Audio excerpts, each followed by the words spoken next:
정의 일체. 펴셨죠? 이 여러분이 이제 내가 늘 말씀드리지만 79쪽 이 책은 페이지가 위에 있죠. 79쪽. 불교는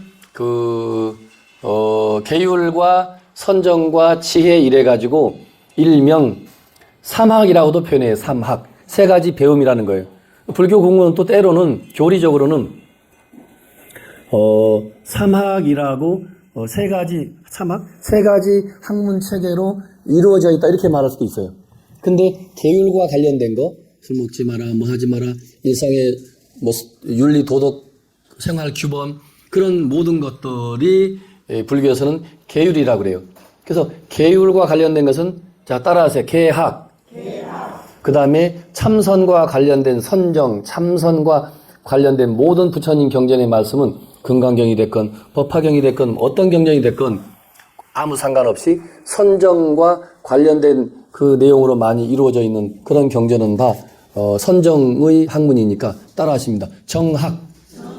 선정학인데 선자 빼고 그 정학 그래요. 그 다음에 그 계율과 선정 말고 그 일체 부처님 학이야 모든 경전은 다 부처님 지혜의 말씀이니까 부처님 경전 자체가 그대로 지혜의 학문이니까 자 따라하세요. 해학. 사실은 부처님 팔만대장경은 계학이면서 정학이면서 해학인 거죠. 그렇게 이루어져 있는데 우리는 그 팔만대장경 중에 계율과 관련된 신도 5개를 봤죠. 네. 그러면 여러분은 이제 그 계학을 배운 거고 생활 속에서 하나하나 실천하는 거고 금강경이든 법화경이든 천수경이든 경전을 공부하고 이제 그런 걸 통해서 여러분들이 이제 또 선정도 이제 조금씩 이제 익히게 되죠. 그래서 익히고 학습하고 하다 보면 자기 여기 육조단경에서 육조스님이 끊임없이 수천 번 반복적으로 하시는 말씀처럼 견성 이 육조단경은 견성이란 두 글자에는 또 없어요. 사실은 어떻게 보면 견성학이야. 견성학. 육조단경 전체가 오로지 자 따라하세요. 육조단경은 처음부터 끝까지 견성을 말씀하신다. 불견자입니다. 성품 성자. 너의 마음을 너의 성품을 보면 끝. 너의 성품을 봐라. 너의 성품을 보면 끝이야. 그러면 내가 나는 6조인데 너희들을 7조로 내가 앞으로 지명할 거야. 예를 들면 근데 오종인 스님이 유언을 남기셨죠. 너 이후에는 더 이상 7조니 8조니 마음과 마음으로 비밀스럽게 전해주는 거는 괜찮은데 그래서 이심 전심으로 전해줘서 그 법이 지금 이 순간까지 전해내려고 있어요. 그걸 마음과 마음으로 전해준다 해서 따라하십니다. 심법. 이심전심. 마음으로써 마음을 전해줄 뿐 뭐 이런 죽비를 하나 선물로 준다든지 너 오늘부터 깨달았으니까 하나의 상징적인 그 증거물로서 7조를 증명하는 걸로서 여기다 내가 딱 7조라고 써줄 거야. 그래서 이 죽비를 7조라고 써있는 이 죽비를 가지고 있는 사람만이 정통파, 오리지널 7조인 거고 이 죽비를 7조라고 써있는 걸 못 받았으면 7조가 아닌 거잖아. 그죠? 근데 이게 너무 폐단이 컸던 거야. 5조까지 오면서 목숨을 걸고 나중에 이거 쟁탈전이 벌어지는 거야. 그래서 내 6조 단계에서 이게 아니고 뭐였죠? 가사와 바루. 바루가 밥그릇이죠. 부처님부터 사용했던 중요한 건 밥그릇이에요. 부처님이 돌아가시기 전에 일대 신법을 전하면서 밥그릇을 하며 일대 그 10대 제자 중에 마하가섭이라는 그 넘버원 나이도 많고 그 스님에게 자기가 이렇게 입었던 이 가사를 벗어서 믿음의 표시로 준다 해서 그게 제가 따라하세요. 신표. 믿을 신. 표시할 표. 가사도 주고 부처님 밥그릇도 같이 주는 거예요. 근데 그 옛날에는 그게 굉장히 소중한 거였지. 그래서 그게 보리달마까지 전해졌고 중국에 와서 보리달마가 다시 인도에서는 28대인데 28대는 그냥 내려놓고 중국에 와서 내가 첫 번째 일조다. 보리달마가 바로 28대 그거 내려놓고 그 과거 거는 다 필요 없어. 내가 중국에서는 1조야. 2조 해가, 3조 승찬, 4조 도신, 5조 홍인, 6조 오, 야 공부 더 안 해도 되겠다. 다 외우시네. 오, 이만하면 뭐. 그래서 이제 됐고. 그래서 계율과 불교 공부를 하면 계율도 배우는 게 중요한 게 아니라 실천해야 되겠고, 선정도 참선도 직접 닦아야 되겠고, 그죠? 그리고 지혜를 닦아야 되니까, 우리가 지혜가 없으니까 우리 내면 스스로 견성을 못했기 때문에 우리들은 부처님의 경전이나 육조해능 스님, 임재 스님 같은 도인 스님들의 그 말씀을 일명, 자 따라하십니다. 어록이란 말은 들어보셨죠? 요즘 그 불교 용어인데 요즘은 누가 거창한 말 하면 야 어록이야 받아 적어 이러잖아. 그죠? 그게 원래 이 선종 참선하는 선종의 세계에서 그 불렀던 이름이에요. 어른 스님 도인 스님의 말씀 기록할 녹자입니다. 어록. 야 받아 적어 진짜 귀한 말씀이 된 거죠. 그래서 어록이나 경전이 지혜의 말씀이니까 우리가 배울 수밖에 없죠. 그래서 경율론 이제 3장으로 또 나눠놓기도 해요. 개학, 정학, 선학이라고도 해학이라고도 3학으로 표현하지만 계율과 관련된 것은 자 따라하세요. 율장. 또 부처님의 계율과 부처님의 경전에 대한 온갖 설명을 해놓은 것은 따라하세요. 논장. 어떻게 보면 부처님 말씀은 아니야. 논장은. 경율론 할 때 논은 대승지실론 그래요. 인도의 유명한 아슈바 고사라고 일명 한문으로는 자 따라하십니다. 마명, 말마, 울명 그렇게 이름이 되어 있어요. 마명존자입니다. 굉장한 스님이에요. 용수존자와 같이 쌍벽을 이뤘던 그런 굉장한 큰 도인, 다 인도 사람입니다.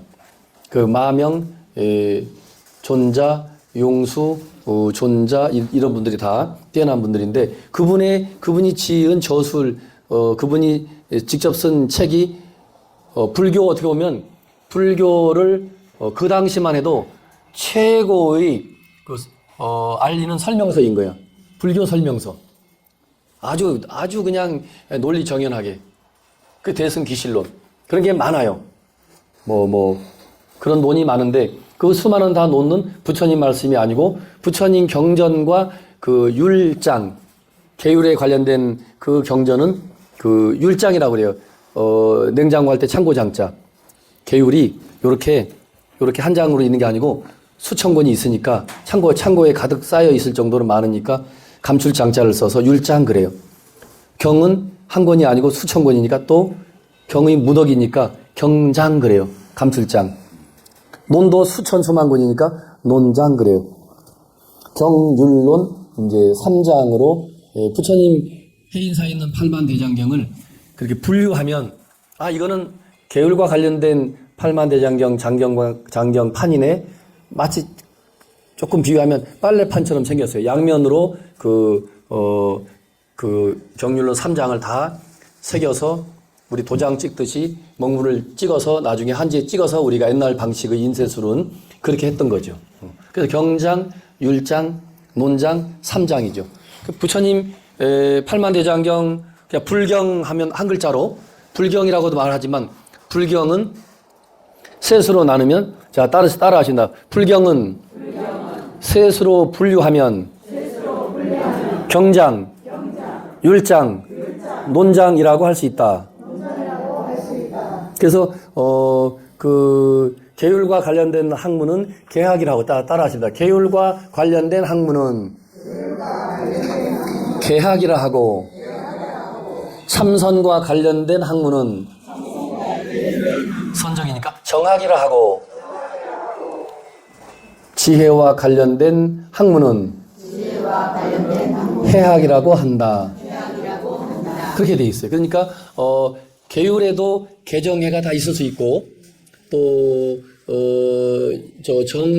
경장할 때 율장 경장 경전 속에도 경율론 3장이 그 속에 다 포함될 수 있고 경율론 논 부처님 말씀은 아니지만 그 후대에 뛰어난 큰 학자 스님들이 불교를 보다 쉽게 해설하기 위해서 만든 게 논장인데 그 논장 속에도 알고 보면 계율과 선정과 지혜가 다 그 속에 다 숨겨져 있을 수 있다 이거지. 이거는 대승기실론은 그 하나의 불교 설명서니까 여기에는 뭐 계율도 없고 선정에 대한 말씀도 없고 그런 게 아닌 거지. 아셨죠? 네, 그래서 이게 정의 제목 자체가 정의 일체라서 여러분들이 이거 한번 읽는 건 너무 쉬우니까 그것을 미리 한번 설명해 주는 거예요. 왜 정해라는 말이 나왔나? 여기 해자는 지금 은혜 해자를 썼는데 이 원 육조 단경 이렇게 은혜 해자로 써 있어요. 근데 이것은 지혜 해자로 여러분 이해하시면 돼요. 아마 그 당시에 필사하면서 그 은혜 해자로를 쓰면서 지혜 해자로 통용하지 않았을까 이제 이렇게 학자들이 말합니다. 정과 해는 본래로 하나다 이렇게 돼 있죠. 자, 저를 보세요. 들어가기 전에 먼저 설명해야 되겠다. 자, 정은 이 부처님 설명입니다. 그리고 육조 스님도 이 설명이 좀 있으면 나올 겁니다. 초와 같아요. 초.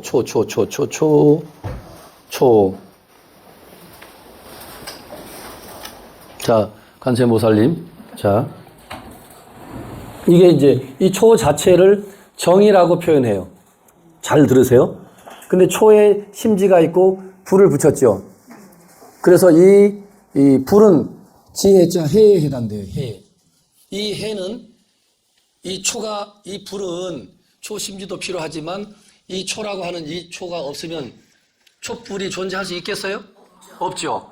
그래서 선정을 통해서 지혜가 발생한다는 거예요. 근데 선정이 반드시 필요해요. 육조 스님 말씀은 좀 다르게 나오겠지만 아무튼 근본 원인은 그거야. 선정, 이 초와 이 촛불, 지혜입니다. 이 초의 몸통은 선정인 거고 여기에 불이 좀 붙었어요. 이것은 지혜자, 지혜에 해당돼요. 자, 이 정도 해놓고 관세모살리 표를 한번 또 이렇게 관세모살님이 지금 눈 한번 마주쳤는데 야, 너 참 잘한다 이러시네. 아, 벌써 우리는 이 소통이 되거든요. 다 이렇게 다 이심전심으로 아, 참 잘한다. 참 백양선 너 잘한다 이러시네. 자, 근데 특별나요. 이 육조 스님 가르침은 여기서부터 충격이야. 모든 선사들이 육조 이전까지만 해도 모든 도인들이 선정을 부지런히 닦아라. 10년 동안 눕지 마라. 그래서 마음을 쭉 가라앉히고 흙탕물이 출렁출렁하면 우리 얼굴이 안 비치지 않느냐. 그래서 그걸 조용히 가라앉힐 때 우리 얼굴이 비치듯이 끊임없이 선정을 먼저 닦아야 된다. 닦고 또 닦아라. 10년 걸려도 좋고 100년 걸려도 좋고 반드시 그 이후에 지혜가 이렇게 턱 나온다라고 지금까지 가르친 거라니까. 이거 잘 충격적으로 받아들여야 돼. 근데 제목부터가 뭐죠? 정과 해가 뭐라고 돼? 읽어봐요. 여러분이 시작. 정과 해는 본래로 하나. 초와 촛불이 하나라는 거예요. 초가 없는 촛불이 있을 수 없고 촛불도 없는데 저 초가 또 뭔 필요 있겠어요. 그래서 이거는 전무후무했어요. 육조 스님부터 이 육조 스님이 이게 깨달은 도인이니까 그리고 그냥 도인도 아니고 특출난 분이니까 이 해석 자체가 다른 거예요. 완전히 깨달은 도인이기 때문에 이제 이런 설명이 나와요. 보통 사람은 이런 설명을 못해요. 선정과 지혜를 나누지 않아요. 자, 지금부터 그 끝까지 읽습니다. 시작. 선지식들이여 나의 이 법문은 정과 해로서 근본을 삼나니 첫째로 미혹하여 해와 정이 다르다고 말하지 말라. 정과 해는 몸이 하나여서 둘이 아니니라. 곧 정은 바로 해의 몸이요 곧 해는 바로 정의 작용이니 해가 나타날 때 정이 해 안에 있고 나타날 때 해가 정 안에 있느니라. 선지식들이여 이러한 뜻은 곧 바로 정과 해를 함께 함이니라. 도를 배우는 이는 짐짓 정을 먼저 하여 해를 낸다거나 해를 먼저 하여 정을 낸다고 해서 정과 해가 각기 다르다고 말하지 말라. 이런 소견을 짓는 이는 법에 두 가지 모양이 있는 것이니라. 입으로는 착함을 말하면서 마음이 착하지 않으면 지혜와 선정을 함께함이 아니요 말이 함께 착하여 안팎이 한 가지이면 선정과 지혜가 곧 함께함이니라. 스스로 깨달아 수행함은 말로 다투는 데 있지 않으며 만약 앞뒤를 다투면 이는 곧 미혹한 사람으로 이기고 지는 것을 끊지 못함이니 도리어 법칙과 아집이 생겨 내 모양을 버리지 못함이니라. 이렇게 돼 있어요. 야, 참. 여러분 읽어보셨는데 이 선지식들이여 당신의 지금 육조 스님 말씀이 해능 스님 나의 법문은 정과 해를 근본으로 삼는 건 맞아요. 그 첫째도 미혹하여 해와 정이 다르다고만 자 아까 말한 초와 촛불이 다르다고 생각하지 마라. 초가 없는 촛불이 없지 않느냐. 그러니까 초의 근본 초가 엄마라면 초 엄마를 통해서 해라는 아들이 또 탄생하는 거죠. 그런데 아들이니 엄마는 이렇게 쉽게 설명할 뿐이지 그것은 사실은 한 몸이라는 거죠. 한 몸이라는 거죠. 정은 바로 해의 몸이라고 그랬죠. 정은 바로 해의 몸이라. 정이라는 것은 바로 초입니다. 그러니까 초는 저 촛불의 몸통이라는 거야. 그리고 저 촛불 해는 바로 정의 작용이라고 그랬어요. 그러니까 저 지금 이 관음전의 촛대의 촛불의 초는 몸통인 거고 그 촛불은 그 몸통에서 작용해서 드러난 나타난 그 불빛이 촛불이잖아요. 그것을 우리들에게 선정과 지혜를 쉽게 지금 설명해 주고 계시는 거예요. 선지식들이여 이러한 뜻을 곧바로 정과 해를 함께 합니다. 정과 해를 나누어서 보지 마라 이거야.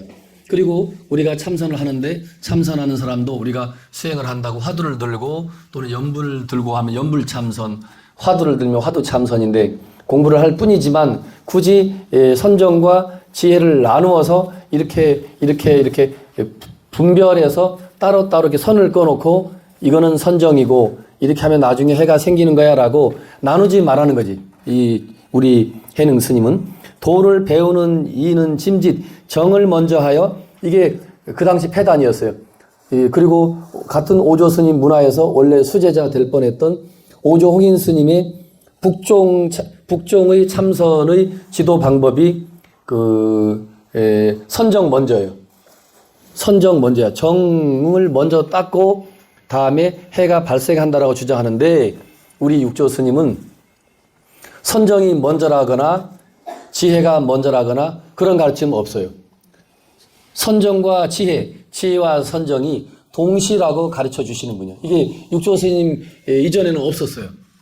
그리고 오종인 스님도 그렇게 뛰어난 분인데도 늘 제자들에게 당신 이 앞에서 우리가 읽었던 그 오도성만 우리가 다시 음미해봐도 그렇잖아요. 때때로 먼지를 털고 또 털고 털어서 먼지가 묻지 않게 하라라고 당신의 소견을 오조 스님 조실체 벽면에 썼다고 그랬잖아요. 썼죠.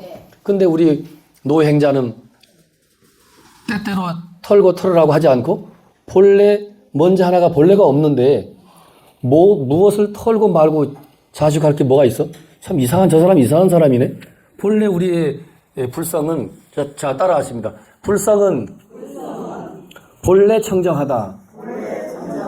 그러니까 불성상청정이라고 이 양반은 해능 스님 오도성을 24살짜리가 읊은 거죠. 불성상청정. 불성은 우리의 본성 불성은 항상 본래 청정해. 근데 먼지가 어디 있다고 자꾸 먼지. 우리 보통 그러잖아요. 업장 소멸해야 돼. 업장 소멸해야 돼. 근데 육조 스님 가르침으로 보면 업장이 어디 있어? 업장을 인정하지 않는 거지. 없어 업장. 네가 업장이 있다 해서 업장이 너의 착각으로 있는 거지. 본래 우리의 불성이라는 그 자리에는 업장이라는 것도 없고 번뇌라는 것도 없고 먼지라는 것도 없다 이거지. 그래서 제발 도를 배우면서 정을 먼저 닦아야 된다거나 선정을 계룡산 들어가서 한 10년을 선정을 닦아야 한다거나 그런 주장하지 말아야 되지. 아니면 선정보다 지혜가 먼저입니다.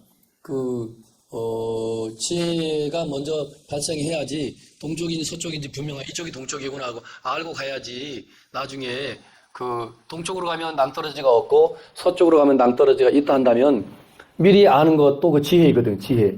그래서 그런 비유를 들면서 지혜가 먼저 생기면 그래 더 좋지 않을까. 근데 육조 스님은 그러지 말아야죠. 해를 먼저 하여 정을 낸다고 해서 정과 해가 각기 다르다고 말하지 말라. 만일 정은 정이고 지혜는 지혜고 선정은 선정이라고 따로 분리해서 주장한다면 그거는 바를 정자 볼견자 정견이 아니라는 거예요. 자, 따라하세요. 사견. 이제 옳지 못한 견해라는 거죠. 정과 해를 육조단경에서는 나누어서 보는 것은 다 사견인 거야. 육조단경의 가르침으로 육조단경의 가르침이 그 표준이라 하면 이 표준에서 우리가 판단할 때 나누어서 설명하면 다 사견인 거지. 그래서 또 육조심 말씀 재밌어요. 자, 입으로는 착함을 말한다. 자, 저를 보세요. 제가 지금 입으로 좋은 말 많이 하죠? 입으로는 착함을 말하면서 마음은 착하지 않는다. 이러면 그거는 올바른 게 아니죠. 지혜와 선정을 함께함이 아니라 이거예요. 입으로도 착함을 말하고 마음으로도 몸과 마음이 같을 때 선정과 지혜가 함께 저 사람은 선정도 지혜도 함께 하는 사람이야 라고 말해줄 수 있는 거죠. 이제 그 말씀입니다. 마음과 말이 함께 착하여 내 일종 안과 밖이 이거는 자 따라해 보세요. 내 일종 내 명철 요런 투에 요런 문구 요런 말씀을 육조스님이 많이 하셔요. 뒤에도 나옵니다. 안도 우리 내면도 바깥으로도 우리 표리 부동이라는 말을 쓰죠. 표리 일체란 말과 같아요. 표리가 부동이 아니고 다른 게 아니고 저 사람은 겉과 속이 달라. 저리 와서 스님 앞에 이렇게 합장할 때는 아주 착한 척 하는데 문만 열고 나오면 얼마나 싸나운지 몰라. 쌈딱이야 쌈딱. 스님 앞에서만 네 스님 네 아이고 안녕하세요. 근데 저 문만 열고 나가면 막 그냥 소리 질러 무서워요. 표리 부동 그죠? 근데 내외 일종 표리 일종인 거지. 안과 밖이 한 가지여야 된다 이거야. 내 명철이라는 말도 많이 써요. 이 뒤에 나옵니다. 내 안도 밝아야 되고 바깥도 밝아야 된다. 스스로 깨달아. 이게 육조 스님 계속 나오는 말씀. 자, 따라 하십니다. 자오수행. 스스로 깨달아 수행함은 말로 다투는 데 있지 않으며 만약 앞뒤를 다투면 고운 미혹한 사람으로서 이기고 지는 것을 끊지 못합니다. 이게 이제 저 맨 뒤에 나오는데 중도의 가르침에 나오는데 불교가 항상 옳다 그르다 높다 낮다 그런 어느 한쪽에 치우치면 중도가 아니라 그래요. 그거 이제 마지막 돌아가시면서도 중도의 가르침을 요즘 말로 일장연설을 하고 당신 돌아가십니다. 야, 너네들 내가 죽고 나면 육조스님 제자라고 하면서 엉뚱한 소리 하지 말고 내가 너네들 엉뚱한 소리 할까 걱정돼서 내가 죽기 전에 여러 가지 법문하는 강연하는 설법하는 그 방법을 내가 일러주고 갈게. 그럼 이 방법대로만 하면 너네들은 어느 한쪽에 끼우러지지 않는 중립적인 중립은 아니지만 중도라는 게 중립은 아니지만 나중에 설명하겠지만 중도적인 그런 부처님 법문이 되고 나 육조단경의 가르침을 그대로 잘 이해하고 설명하는 사람들이 될 것이야 라고 뒷면에 가면 나옵니다. 자, 1교시 마칩니다, 여러분. 청화 스님이 10개의 단락으로 나누어서 청화 스님이 이제 임의적으로 소 제목을 붙여놓은 거예요. 금강경이 양나라 소명태자가 32장으로 금강경에서는 장이라 안 하고 뭐라고 그랬죠?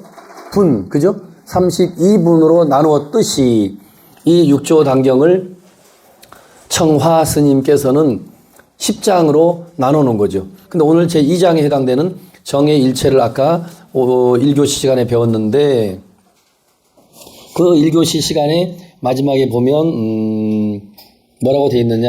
만약에 앞뒤를 다투면 이는 곧 미혹한 사람으로서 자 여기서 뭐 선정이 먼저다 지혜가 먼저다 아니야 지혜와 선정이 뭐 각각이야 라고 자꾸 주장하면 그렇게 하면 도리어 법집과 아집이 생겨. 이제 이게 중요한 말인데 금강경의 가르침입니다. 금강경에서는 그 아상, 인상, 중생상, 수자상을 얘기합니다. 금강경에서는 금강경식의 그 표현인데 우리 인간은 금강경의 표현을 빌리면 4가지 집착을 한다 이거야. 자기 자신이 잘났다거나 또 자기 뭐 생명이 오래 간다거나 자기 주관적인 자기에 대한 자기를 내세우는 걸 포함해서 저 사람은 굉장히 잘난 척을 해. 이것도 다 포함해서 그걸 아상이라고 그래요. 아상. 자기를 많이 내세우는 거예요. 내가 백양사에 뭐 꽃을 뭐 제가 뭐 1000만원어치 내가 이번에 부처님 오신 날 냈어라고 온 동네방네 떠들고 다닌다. 그것도 좋은 일이긴 한데 자기의 잘난 척을 포함해서 그걸 아상이라고 그래요. 그리고 또 절에 와서 별건 아니지만 백양사에 늦게 오신 분들을 자기가 먼저 백양사를 다녔다고 그래서 텃세한다고 그러죠. 텃세. 그것도 아상이라고 그래요. 굉장히 잘난 척하고 막 뭐 가르치려고 하고 막 혼내고 그것도 아상. 인상은 성철 스님 표현은 아상은 주관적인 집착인 거고 성철 스님 표현은 인상은 객관 세계에 대한 집착인 거고 중생상은 아상 인상을 다 포함한 넓은 의미의 집착인 거고 수자상은 생명, 수명에 대한 집착. 우리 유한한 인생인데 100년, 120년 살고 우리가 다 지금 다 이별을 하고 말 건데 금강경에서는 끊임없이 다 변하는 거야. 그리고 집착하지 마. 집착으로부터 고통이 따른다는 거지. 여기서는 법집이라 그러고 아집이라 했는데 자 달리 말하면 아상, 인상할 때 인상이 법집에 해당돼요. 인상 메모하셔도 돼. 인상이 법집에 해당된다. 법. 그리고 아상은 금강경 그대로 아상인 거지. 인상이 법집. 법집은 바로 객관세계에 대한 집착.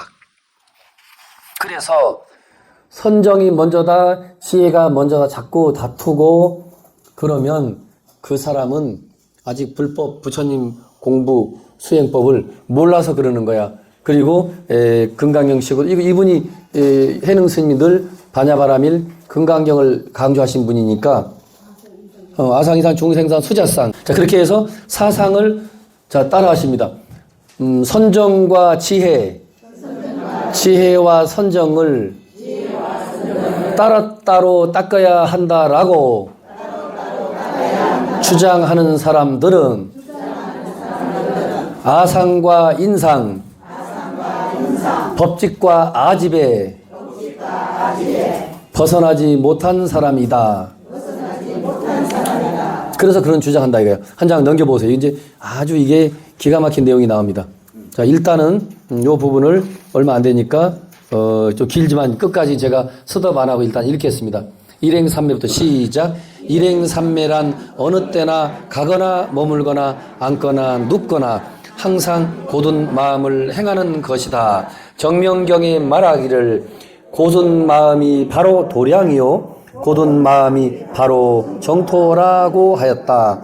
마음에 아첨하고 구분 생각을 가지고 입으로만 법의 고듬을 말하지 말라.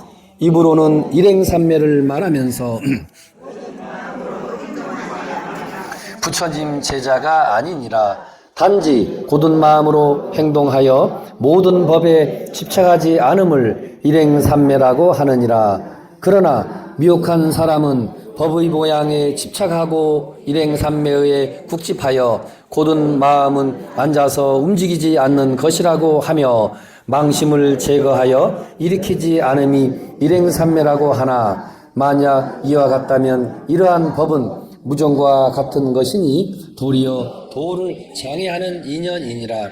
도는 모름지기 통하여 흘러야 하나니 어찌 도리어 정체할 것인가.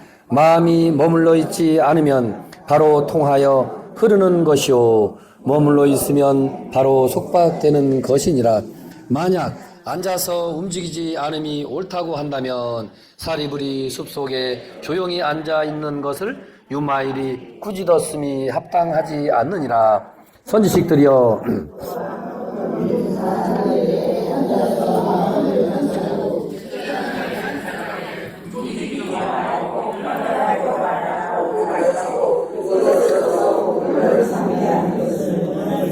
미혹한 사람은 이것을 깨닫지 못하고 문득 거기에 집착하여 전도됨이 수백 가지이니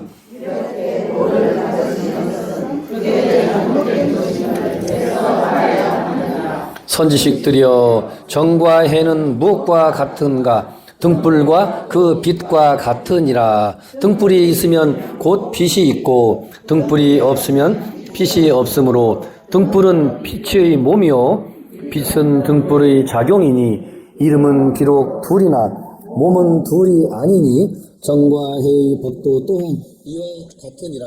자, 잘 읽으셨어요. 일행산매 82쪽 펴 보십시오.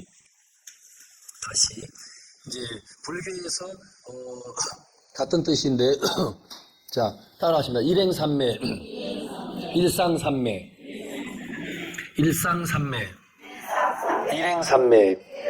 자, 우리 육조인행 스님 말씀은 일행산매라는 것은 어느 때나 가거나 앉거나 제가 늘 말하는 대로 앉으나 서나 가나 오나 무슨 생각하라고 그랬죠? 당신 생각.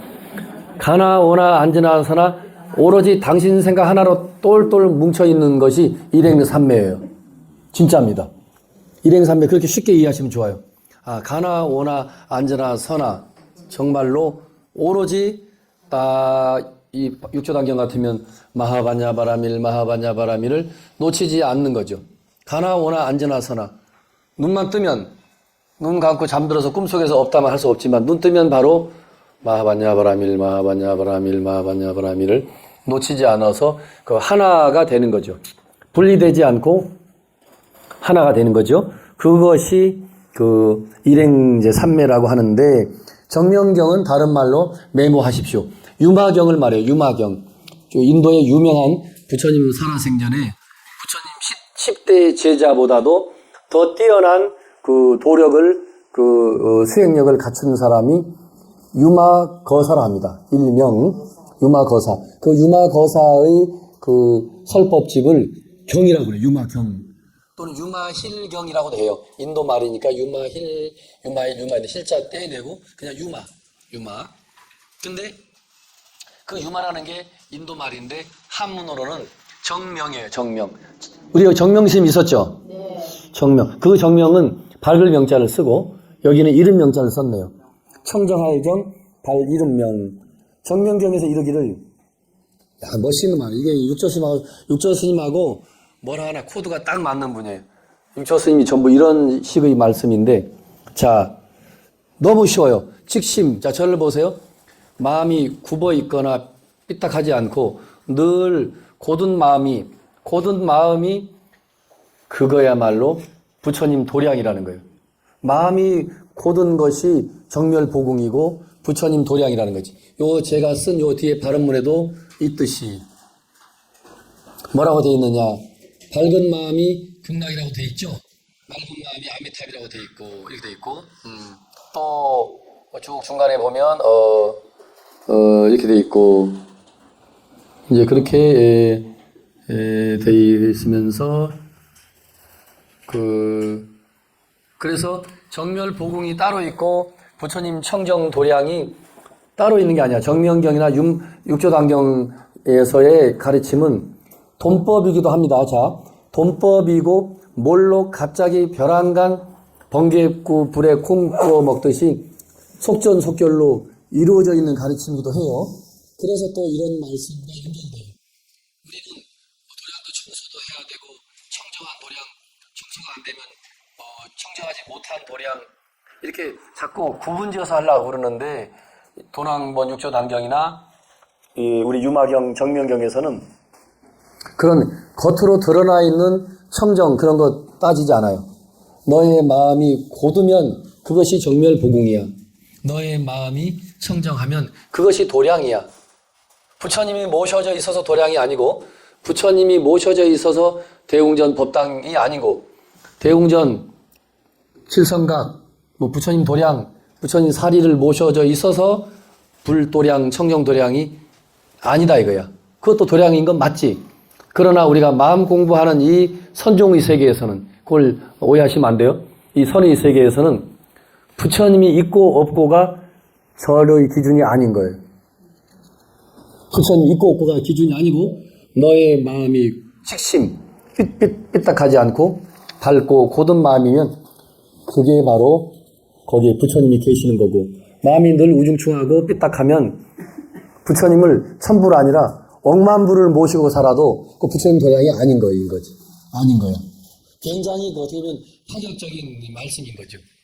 그래서 어떤 우상이나 또 형상이나 어떤 외형적인 의전, 어떤 의식 이런 데에 많이 내세우는 그런 식의 가르침을 펼치는 스님들 입장에서는 이런 가르침이 싫지.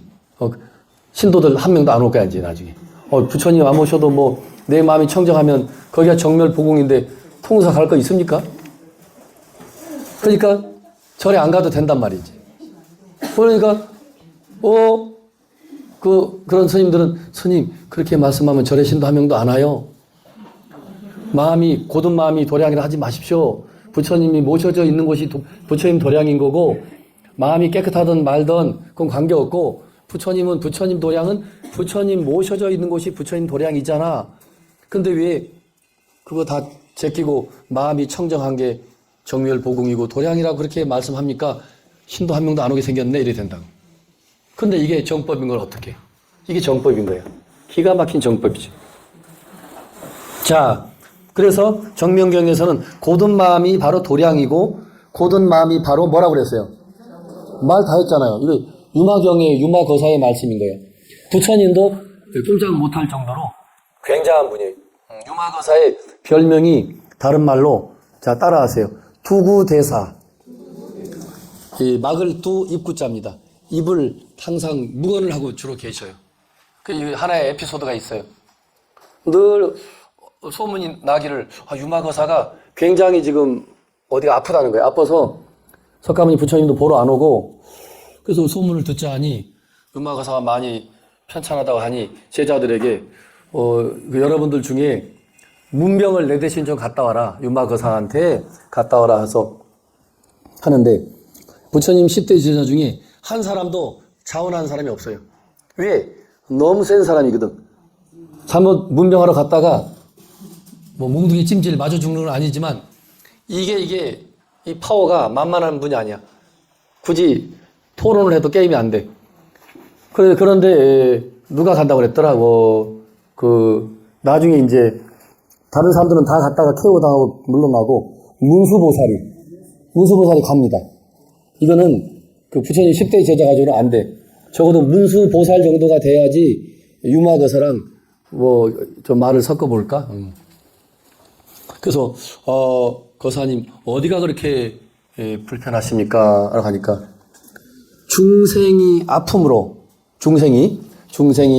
이 병은 나의 병은 중생의 아픔으로 내가 아픈 병인 거기 때문에 일체 중생의 병고가 다 해결되면 나의 병은 자동으로 없어지는 거다 이거야. 거창하지요? 한 명, 두 명도 아니고 중생의 병으로 인해서 내가 이렇게 몸소 누워있는 거다. 대신 아픈 거야. 조금 비하게 될지 모르지만 십자가에 예수 그리스도가 대속했다 그러는데 그 일체 인류의 그 원죄를 당신이 대신 짊어지고 그 우리 만 인류의 죄를 당신이 다 십자가에 짊어지고 가셨다 하잖아. 그죠? 약간 다른 종교라 해서 우리가 비교 안 할 수는 없지. 좋은 뜻이에요. 유마거사는 중생의 아픔으로 내가 아프고 중생이 아픔이 다 해결되면 나의 아픔은 자동으로 해결되니까 걱정하지 말라는 거죠. 그래서 유마거사는 가로 세로 뭐 그냥 우리 저기 합판 그 사팔 합판 한 장, 두 장짜리 그 조그만한 방에 이렇게 늘 그 머물러 있으면서 늘 좌선하고 앉아 있어요. 그 유마거사가 늘 그렇게 조그만한 방에 앉아 있는데 그거를 시폴방장 그래요. 시폴방장. 예, 뭐 그냥 뭐 가로 세로 뭐 사팔 합판짜리 한두 장 넓이밖에 안 되는 데서 그 조그만한 그 방에서 공부하고 이제 계시는 분이죠. 그래서 그렇게 굉장한 분입니다. 그래서 그 유마거사나 문수보살이나 다 만만한 분들이 아닌데 문수보살님이 그나마 가셔서 그 유마거사의 병이 그냥 우리가 일상적으로 앓고 있는 감기 몸살 이런 병이 아니고 중생의 아픔으로 내가 아픈 것이고 중생의 아픔이 해결되면 나의 아픔도 이제 해결된다. 그런 말도 있어요. 자, 마음에 아첨하고 굽은 생각을 가지고 입으로만 법의 고듬을 말하지 말라. 입으로는 일행삼매를 말하면서 고든 마음으로 행동하지 않으면 우리가 관세음보살 늘 연부를 하루에도 수천 번 하면서 입으로는 하죠. 근데 일상 속으로 돌아와서는 관세음보살 부처님의 명호를 그렇게 밝게 부른 것처럼 연결되지 않고 입 따로 마음 따로가 되잖아. 그죠? 그게 금방 관세음보살님 부를 때는 자기가 관세음보살님 된 것 같은데 그냥 법당 문만 열고 나가면 인연 전연 막 싸움이 벌어지는 거야. 아까까지 관세음보살 하다가 문 밖에 나와서 싸울 일이 없는데 온데간데 없다니까? 그 말씀이야. 그건 일행삼매가 아니다 이거지. 관세음보살을 불러도 그 한결 같은 것을 이 한문식 표현으로는 일행삼매라 그래요. 자, 일행은 한결 같다는데 일행. 일상도 자, 따라하세요. 일상은 한 모양이다. 일행은 처음도 중간도 끝도 한결 같다는 뜻이다. 그래서 그게 삼매를 이룬다는 거죠. 독서 삼매처럼 아주 집중이 돼서 그 하나의 한 생각으로 완전하게 그 우리 흔한 말로 쉬운 말은 아니지만 무념무상 하나의 집중된 생각으로 몰입해서 옆에서 바늘로 찔러도 모를 정도로 몰입. 그게 이제 일행삼매. 언제 한번 제가 말씀드렸죠? 저 우리나라 2조 중엽의 진묵대사라고 곡차 좋아하시고 하셨던 큰 스님이 계셨는데 누가 와서 대사 뭐 막걸리 한잔 하세요 그러면 어디 출가한 사문이 한테 술을 먹자 하느냐? 나는 술을 지금까지 먹어본 사실이 없다. 그러면 곡차 한잔 하러 가세요 그러면 하하하하 곡차 좋지. 차니까. 차는 말술로 마셔도 차로 마신다 이거야. 어떻게 보면 무슨 함정과 같지만 그런 그 어른이 계셨는데 이 어른이 상자들이 이제 탁발 가고 이 집 저 집 가서 한 하루 종일이 아니고 한 일주일 열흘 동안 여기저기 가서 쌀도 뭐 부식도 얻어가지고 왔는데 스님은 방에 가만히 계시는데 날이 더운 여름이었는지 그 더우니까 이렇게 문지방에 이 사람들이 언제 오나 이렇게 쳐다보다가 손을 이렇게 밖에 이렇게 짚고 있는데 밖에 덧문이 닫혔다가 열렸다가 하면서 손에 피가 나는 거지. 피가 흘리고 있는데 이러고 있고 그대로 삼매에 들어있는 거야. 죽은 게 아니죠. 그 문지방에 손은 찍혀서 피는 나서 굳어 있는 거죠. 그 제자들 오니까 스님이 왜 죽었나? 돌아가셨나? 어떻게 된 거야? 스님만 불러도 죽은 사람은 아닌데 이렇게 이게 삼매예요. 삼매의 극치. 그래서 어떤 꾀가 좀 있는 똑똑 똘똘한 스님이 얼른 법당에 가서 요령을 가져와서 막 시끄럽게 흔들으니까 하더니 눈을 뜨더니 뭐 이렇게 빨리 들어왔어 노스님이. 뭐 간지 이제 뭐 한나절 됐어? 지금 너네들이 나간 지 한나절 됐냐 이거야. 아니요 큰 스님 지금 저희들은 보름 만에 옵니다. 뭐라고? 보름 만에 왔다고? 그렇게 자기 산이 이렇게 피가 다 말라있고 제자들도 놀래고 스님은 뭐 놀랄 일이 없지. 자기의 일상사니까. 이게 일행삼매, 일상삼매의 상징적인, 이거 싫어합니다. 극적인 집중이 이 정도는 돼야 삼매. 어디 한 분이 삼매에 들었다. 눈 감고. 눈을 감으면 다 삼매에 뜬 거야. 주무시는 게 아니고 삼매 든 거예요. 기가 막히 공부가 잘 되셨다. 한 분이 삼매 들었네. 자, 대단하시다. 우리가 저 삼매에 드는 거를 우리 배워야 됩니다. 여러분도 눈을 뜨고 있으면 지금 공부인이 아니야. 스님은 너는 떠들어라, 나는 삼매 든다 그러고 자고 있어야 돼. 그래야지 진짜 그게 이제 공부인입니다. 너무 잘 들어도 안 돼. 그래서 이렇게 돼 있고, 집착하지 않음을 일행삼매를 한다. 이것도 참 육조스님 말씀이에요. 어디 일행삼매를 하니까 뭐 일행삼매가 어디 정형화되어 있는 것처럼 뭐 이게 일행삼매라고 그렇게 단정 짓고 규정 짓지도 마라 이거지. 이게 다 금강경의 소식이에요. 어쩔 수 없어. 금강경 말씀 안 할 수는 없어. 무유정법 명 안욕탈의 삼막삼보리 금강경이 나와요. 무유정법이야. 그렇게 일행삼매라고 고정불변한다라고 주장하면 그거는 금강경식의 논리 논법으로는 일행삼매가 아닌 거야. 일행삼매를 다 따라하세요. 일행삼매라고 말한다면 일행삼매가 아니다. 그 이름만 일행삼매일 뿐이다. 그렇게 되는 거예요.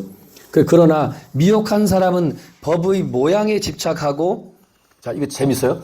어리석은 사람은 일행삼매 하니까 진묵스님 말씀 들어봤는데 손에 이렇게 문지방에 붙여놓고 하고 바람이 불어서 덧문이 닫혔다 열었다 해서 여기 이렇게 상처가 나고 거기에 찍혀서 피가 철철 흘러도 모를 정도가 돼야 일행삼매인가 보다 하고 오늘부터 거기다 문 손에 갖다 놓고 그걸 실험한다 하고 그걸 이제 모양에 집착한다는 거야. 쉽게 얘기했죠? 모양. 일행삼매의 기준은 저거구나 알았어. 나도 오늘부터 해놓고 막 문을 쾅쾅 찍고 그럼 나는 아픔을 느끼면 나는 그 무심무념이 안 됐으니까 일행삼매가 아니구나 그러고 자꾸 거기 틀에다가 맞추려 하면 안 되는 거지. 미혹한 사람은 그게 바로 법의 모양에 집착하고 일행삼매에 집착한다 이거야. 그래서 고든 마음은 앉아서 움직이지 않는 것이라고 생각. 자, 보세요. 이게 신수대사의 가르침이기도 한데 늘 고요히 앉아 있고 단정하게 앉아 있음으로써 몸을 움직이지 않는 거예요. 고요히 있는 거. 그것으로서 일행삼매라고 하는데 내가 말한 일행삼매는 그런 게 아니다. 어디 갔어요? 우리 덕이번 육조단경 해설한 광덕스님 해설설 여러분들에게 처음 나눠줬죠?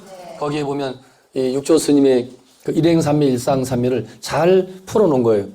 이 해능의 해능의 참선법이니까 남종선이라 하기지만 이름을 붙여서 해능선이라고도 할 수 있어요. 해능선. 해능스님이 주장하는 그 해능선은 가나 오나 행주 머무나 누우나 앉으나 서나 가나 오나 어디에도 집착하지 않는 거죠. 늘 오나가나 가나 오나 마하바냐 바라미를 놓치지 않는 것. 그리고 그러다 보면 자기의 그 분성, 자기의 심성, 마음을 툭 하고 보는 날이 있다 이거지. 아셨죠? 그래서 그렇게 돼 있고, 자, 고든 마음은 앉아서 움직이지 않는 것이라고 하는데 그건 아니다 이게. 망심을 제거하여 일으키지 않음이 일행삼매라고 하나 만약 이와 같다면 이러한 법은 무정과 같은 것이니 이거 봐요. 내가 지금 엉뚱한 생각을 일으키지 않는 것을 일행삼매라고 또 어떤 사람은 주장한다 이거야.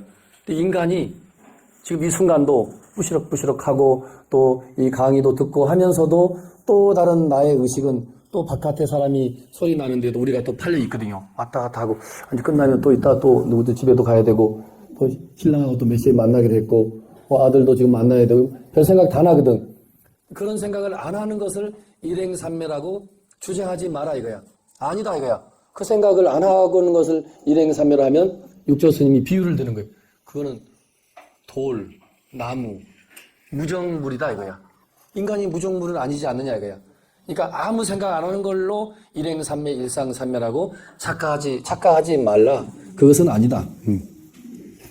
그래서 도는 모름지기 통하여 흘러야 하나니 어찌 도리어 정체할 것인가. 물이 고이면 썩듯이 불교에서 말하는 도라고 하는 것도 일행삼매라 하는 것도 무슨 고정불변한 일상삼매, 일행삼매가 있는 것이 아니다 이거지. 그냥 다 그대로 흘러가며 흘러갈 대로 두는 거지 거기 정체돼 있거나 거기에 막혀 있으면 안 되는 거죠. 도는 모름지기 통하여 흘러야 된다.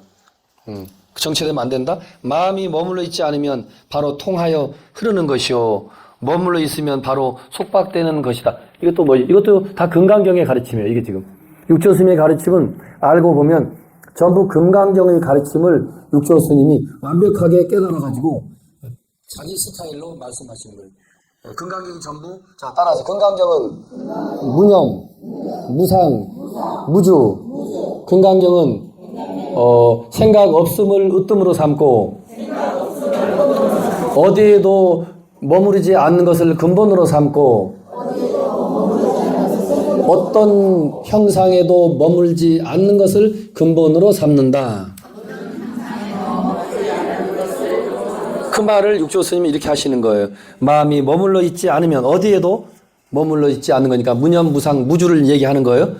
통하여 흐른다 할 수 있고 어디에도 머물러 있으면 생각에 머물러 있거나 모양에 머물러 있거나 무념, 무상이니까 무주 또 어디에 내가 머물러 있거나 그러면 그것은 바로 속박이다 이거야. 해탈은 어디에도 머물러 있지 않는 것을 해탈이라고 하는 거거든요. 어디에도 머물지 마라. 자, 만약에 앉아서 움직이지 않음이 옳다고 한다면 사리부리 숲속에서 조용히 앉아있는 것을 유마일이 꾸짖었음이 합당하지 않느니라. 사리부리라는 10대 제자가 늘 이 선정을 닦는 걸 좋아했어요. 아까 우리 한보살님 질문한 것처럼 선정이라면 사마타라고 인도말로 하는데 선정, 한문으로는 그칠 지자라고 표현해요. 자, 지관이라고도 표현하고 정해라고도 표현해요. 우리가 배우는 이 장은 정해일체죠. 정해, 선정과 지혜는 하나다. 근데 다른 말로 하면 선정과 지혜를 동시에 수행한다 할 때는 자, 따라하십니다. 정해쌍수. 정해일체이면서 선정과 지혜를 같이 닦는다 할 때는 쌍으로 두 가지를 같이 닦는다 해서 쌍수라 그래요. 그리고 선정과 지혜는 일체인데 한문으로는 지관이라고도 그래요. 멈출 지자. 멈출 지자는 한마디로 말하면 선정인 거야. 인도 말로 사마타. 그걸 써놓고 다 니꼬루 해놓으면 돼요. 선정 니꼬루, 사마타 니꼬루, 삼매 니꼬루 이렇게 전부 같다는 뜻으로 등등등 해놓으면 돼요. 사마타, 선정 또는 지, 그칠지. 관은 여기서 지혜예요. 볼간자인데 통찰. 그게 이제 지혜입니다. 통찰이라 하나 지혜라고 하나 볼간자를 쓰나. 그래서 근데 여기 보면 사리불이 늘 선정만 닦는 거예요. 또 선정. 그칠 지자 사마타만 닦는 거죠.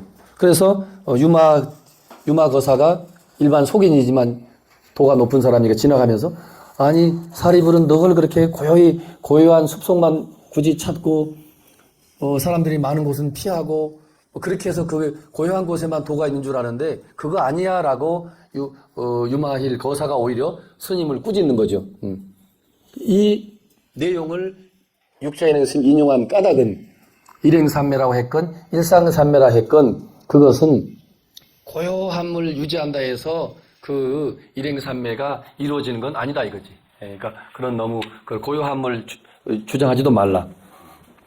어떤 분이 사람들에게 앉아서 마음을 관찰하고 깨끗함을 관찰하되 움직이지도 말고 일어나지도 말라고 가르치고 이것으로서 공부를 삼게 하는 것을 보나니 이거는 이제 신수대사가 이래요. 근데 자기가 육조 해능 스님이 자기보다 선배고 오조홍인대사한테 먼저 오셨고 오조홍인의 수제자나 마찬가지인데 우리 신수 스님은 이렇게 가르친다 하더라라고 신수 스님 이름을 거론 안 하는 거지. 어떻게 보면 그분을 비판하는 거잖아. 또 대선배일 뿐만 아니라 굳이 신수라고 이름 끌어가서 공격할 필요는 없지. 그것을 어떤 사람은 그래요. 근데 아는 사람도 알아듣는 거야. 신수대사를 포함한 그 시대에 많은 수행자들이 석가모니 달마 이후에 참선법은 마음을 고요히 하는 사마타, 선정을 집중적으로 익히는 것을 우선으로 삼더라 이거야. 그런데 그거는 올바른 참선이 아니라는 거지. 그래서 몸을 움직이지 않는 것을 무슨 중요하게 생각하는데 불교의 참선은 몸을 움직이지 않는 것 그게 중요한 게 아니고 마음이 항상 그 움직이지 않는 게 중요한 게 아니고 항상 통해야 되는 거죠. 물이 흘러가듯이 걸리면 안 된다는 뜻이죠. 그래서 미혹한 사람은 이것을 깨닫지 못하고 문득 거기에 집착한다는 말은 몸을 고요히 해야 된다는 거기에 집착한다는 거예요. 그것은 전도됨이 수백 가지다. 전도라는 말은 반야신경에도 나와요. 전도 몽상 나오죠. 그러니까 우리가 지금 반듯하게 서 있는 것은 정상적으로 서 있는 거고 전도는 물구나무 선 상태를 전도라고 그래요. 거꾸로 엎어질 전자입니다. 이게 전도. 거꾸로 도자고 엎어질 전자야. 엎어지고 거꾸로 서 있는 모습을 전도라고 그래요. 그래서 깨달은 사람은 이 모든 우주 삼라만상을 공으로 보고 하나도 영원한 것이 없다고 보는 것이 그것이 올바른 팔정도의 정견이에요. 정견. 근데 중생들은 깊이 지혜를 닦고 통찰, 그 관법 선정할 때 선정과 지혜를 닦지 않았기 때문에 그걸 거기까지 몰라요. 모르기 때문에 거꾸로 세상을 보는 거야. 그런 뜻이에요. 거꾸로 세상을 봐. 이렇게 바로 서서 보지 않고. 그러니까 세상이 거꾸로 보이는 거죠. 영원하지 않는데 영원하다고 보는 거지. 100년 인생 살고 가는데 아니라고 고집하는 거니까 당신 미쳐서 이렇게 말할 수는 없고 그냥 전도된 당신은 뭔가가 그 망상이다라고 하는 거죠. 근데 그 전도된 뒤집힌 잘못된 그 생각이 한 가지가 아니고 수백 가지다 이거야. 이게 그만큼 집착이라는 게 무섭고 일행삼매 일상삼매를 말했더니 어떤 특정한 그 자세를 고집하고 몸을 고요히 하고 움직이지 않고 하루에 막 3시간씩 이렇게 앉아 있으면 그것이 다라고 그게 일행삼매라고 그게 한결같다라고 착각하지 말아야 겠죠. 그게 아니다. 선지식들이요. 정과 해는 무엇과 같으냐 아까 촛불로 설명했죠. 등불과 그 빛과 같다. 이게 등불이 이제 그 초라고 볼 수 있고 빛은 촛불이죠. 등불 즉 초가 없으면 빛이 없는 거고 등불은 즉 초는 빛의 몸인 거죠. 그죠? 이 지금 촛불의 이 빛이 초라는 몸통 그 등불이죠. 초라는 그 자체가 없으면 저 빛은 없는 거잖아. 그래서 빛은 등불의 작용이다. 그 말은 뭐냐? 이 촛불은 이 초가 있음으로써 초심지도 있고 불을 붙여서 거기에 불빛이 촛불이 나타나는 거잖아요. 그러니까 등불은 여기서 말하면 초를 말해요. 초가 없는데 어떻게 촛불이 있을 수 있나? 전기로 말해도 마찬가지야. 저 지금 저 전기 자체가 안에 겉에는 이 유리 종류로 돼 있어서 바깥이 다 투명하니까 밝지만 전기라는 원 자체가 있지, 그죠? 전기 있고 저 불빛은 저게 지혜를 알 수 있고 저 불빛을 나게 하는 그 몸통 자체는 전구는 선정이라 할 수 있죠. 선정. 저 불빛은 지혜를 할 수 있죠. 그렇게 돼 있죠. 비록 둘이야. 불빛, 촛불, 또 저 촛불, 또 등불, 빛과 등불, 등과 등불. 그 두 개가 이름은 다르지만 둘이나 몸은 둘이 아니다. 원래 하나다. 정과 해의 법도 우리 육조 스님이 이렇게 정과 해를 이렇게 많은 그 정력을 쏟아가면서 지금 요 한두 페이지를 가지고 지금 우리들에게 해주는 게 아니고 그 당시 지금부터 1000년 전에 그 자리에 있는 제자들에게 여러분 이렇게 말하지 않고 꼭 선지식이라고 꼭 선지식이라고 그래요. 참 육조 스님만의 지금 부처님 이후에 지금까지 대중 연설을 하면서 제자들이나 일반 신도들 상대로 여러분 불자님 다 이렇게 말하지 스승님 자기 앞에 있는 제자들에게 스승님이라고 부른 거나 똑같아요. 굉장한 분이라니까. 선지식들이요. 꼭 존칭사를 써요. 존칭사를. 자, 그렇게 돼 있고 이제 한 장 넘겨보십니다. 그거 이제 주가 달려 있죠. 네. 일행삼매가 이렇게 돼 있죠. 네. 일행삼매. 이거는 이제 이걸 읽으시면서 제가 하나의 그 팁을 주면 이 설명은 청하 스님이 설명인데 좋아요. 이 책을 번역한 청하 스님이 그 나름대로 공부를 많이 하신 분이라 종합적으로 불교 사전이라든지 뭐 그런 걸 다 찾아가지고 가장 근사한 설명을 해 놓은 거예요. 전 우주의 온갖 물심 현상은 평등하고 진여 불성의 한 모양인 줄을 관찰하는 삼매, 일상삼매라고도 하고 일상장엄삼매라고도 함. 사조 도신대사가 입도 안심 요 방편 법문에 아차 법요는 나의 이 법요는 법문은 능가경의 제불심 제1과 문수설 반야경의 일행삼매에 의지한다라고 했다. 도신대사 사조죠. 사조 도신대사는 일행삼매를 입도의 요문이라고 하였으며, 자, 저를 보세요. 중요한 말, 우리가 한 수 또 배웠다. 이야, 우리 공부의 기준을 5조도 아니고 사조 도신 스님은 내가 여러분 공부의 기준을 내가 좀 알려줄게 라고 한 소리. 어떤 게 기준을 여러분 삼아야 되느냐? 내가 물어볼게. 여러분 일행삼매가 됩니까? 이거예요.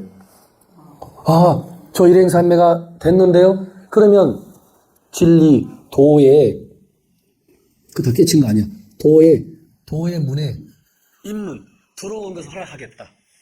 일행삼매가 되면, 일상삼매가 됐다 하면, 아, 당신은 그래도 부처님 도를 깨우쳐서 저 이쪽이 좀 완전히 다 틀린 건 아니야. 신의 대사는, 신의 대사도 만약 심심법계 요달하려는 자는, 이거는 신의 대사는 하택 신혜를 말하는데, 실질적으로 오늘날 모든 박사들이 연구해서 밝힌 결과, 이 돈항본 6조 단경을 실질적으로 편찬하고 편집해서 이 세상에 오늘날 이렇게 멋지게 전해주신 분이 하택 신의 대사예요. 하택 법명이 두 개입니다. 제가 무감 지선인 것처럼 하택 스님이라 하기도 하고 신의 스님이라고도 하는데, 이 신의 스님이 이렇게 말했다는 거예요. 만약에 심심법계를 요달하려는 자는, 이 무슨 말이냐? 심심법계, 그냥 한마디로 말해서 진리법계, 부처님의 깨달음, 그 깨달음의 세계를 정말로 내가 통달하고 싶다? 얻고 싶다? 한다면 뭐라고 써 있어요? 일행삼매에 입하라고 되어 있죠? 자, 저를 보시면 답이 나옵니다. 자, 따라하세요. 이 부처님의 깨달음의 세계에, 따라하세요. 부처님의 깨달음의 세계에 들어가기를 바란다면 먼저 일행삼매를 이루어라. 여기서는 일행삼매에 들립자 들어가라고 그랬죠. 일행삼매에 들어가야 된다. 일행삼매만 들어가면 더 이상 내가 군더더기 긴 소리 안 할 거야. 일행삼매만 들어가면 여러분은 부처님의 깨달음의 해탈의 세계에 일단은 들어간 거야 라고 신의 대사도 같은 버전입니다. 앞에 사조 도신스님 말씀이 똑같죠. 일행삼매를 이루어야지 도에 들어오는 그 핵심이라고 했고, 하택 신의 대사는 일행삼매에 들어가는 사람은 바로 심심법계니까 바로 깊고 깊은 부처님의 진리의 깨달음의 세계에 들어간다는 거야. 그렇게 돼 있어요. 들어가 있고, 반야 바라밀은 즉시 일행삼매를 하였다. 그렇게 해놓고 이제 중요한 말이에요. 이게 하택 신의 말이기도 하고 육조 스님의 말씀은 하택이 하는 소리죠. 자, 따라하십니다. 반야 바라밀은 즉시 일행삼매다. 이거는 이제 반야 바라밀을 놓치지 않고 우리가 집중하는 또 그런 수련을 할 것 같으면 그 자체가 나중에 일행삼매가 이루어져요. 따로 일행삼매를 이루려고 안 해도 반야바라밀, 마하반야바라밀을 놓치지 않아도 상행직심, 항상 순일 무구한 정직한 마음으로, 지금 이거 상행직심은 육조 스님 말씀을 앞에서 번역을 했지만 청하 스님이 또 달리 좀 한번 멋지게 번역을 해보는 거예요. 순수하고 때가 없고 정직한 마음, 그런 의지, 그것을 말한다. 정해 점점점 했죠. 불법은 선정과 지혜가 둘이 아님을 근본으로 삼다고 그랬죠. 열반경 28에 나온다고 그랬죠. 재불세존 정해 균등고 명견 불성이라고 돼. 이야, 이거는 이제 하나의 근거를 끌어온 거야. 근거. 이 육조 스님 혼자만의 말씀이 아니고 열반경 제28장에 나온다는 거야. 재불세존은 모든 부처님과, 여기서 말한 재불세존은, 자, 저를 보세요. 석가열의 석가세존만을 말하는 게 아니고 역사상 수억 만년을 흘러오면서 끝없는 천불 만불 수많은 부처님이 계셨는데, 그 수많은 부처님들이 다 하나같이 한결같이 똑같이 정과 해가 평등하게, 균등하게 성취시켰다 이거예요. 정의가 일치됐다 그 말이에요. 자, 따라하십니다. 모든 부처님들은 선정과 지혜가 일체를 이루었다. 일체를 이룸으로써 불성을 밝히고 발견하였다. 명견불성. 모든 부처님도 다 결국은 정의 일체가 됐기 때문에 불성을 발견하고 불성을 밝혔다 이거지. 이게 오히려 지금 이런 그 청화 스님의 이 깨알 같은 추가 또 다른 우리를 공부를 시켜주는 거예요. 이게 없이 이 번역만 읽는 것보다 또 먼저 우리보다 공부를 많이 하신 스님은 이런 내용을 어떻게 또 해설을 했나? 여러분이 공부하시면 여러분 같으면 나중에 요즘 그 말도 어려워요 라고 하면서 요즘 사람들이 또 알아듣는 그런 또 언어로 여러분들이 구사해서 설명할 수도 있을 겁니다. 모두 수고했습니다.